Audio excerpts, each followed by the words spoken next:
I was originally diagnosed with ADD because I had a hard time paying attention in schools. And because of that, I was working with counselors, and the counselors thought that there was something strange about the way that I was developing.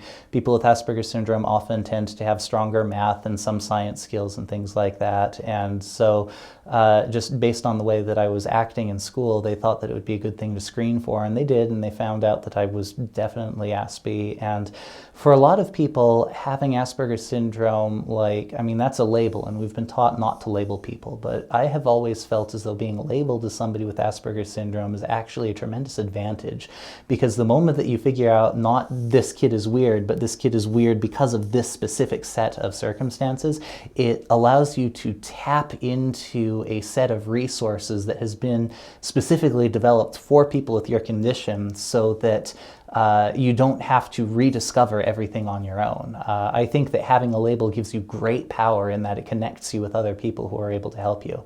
And I mean, once my parents, they said that when they read the descriptions of Asperger syndrome, they just looked through it one line at a time and said, yeah, that's my son, that's my son, that's my son. And it was like reading a book about their child and about how specifically to help their child. And it was a great thing. After that, I started working with like a speech and language pathologist and some counselors and things like that.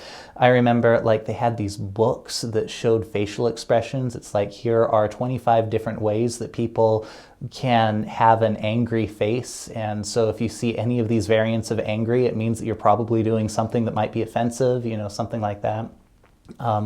Whenever my father would see me doing something wrong socially, he would say, okay, Brennan, here's a script that you can use so that if this sort of thing happens again, this is how you navigate out of it. And as I was growing up through middle school, I basically my way of interacting socially was that I would have a very extensive library of scripts. If this happens, do this. If this happens, do this.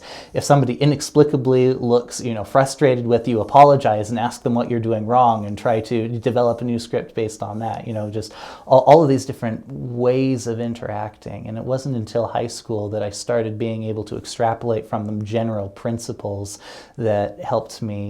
I don't know if it's going to be something that can be generalized to the entirety of the Asperger population. I was diagnosed with ADD because I had a hard time paying attention in class, and that was because I was really, really bored in class. My father was teaching me long multiplication and division when I was in second grade, just due to the way that Aspies tend to be better at math and stuff like that. I was reading when I was 2 years old. I was all of these sorts of things. So when I just got into school, I was bored. They were saying things that I already knew. I had no interest in rehashing stuff that I considered to be beneath me, so I would act out instead.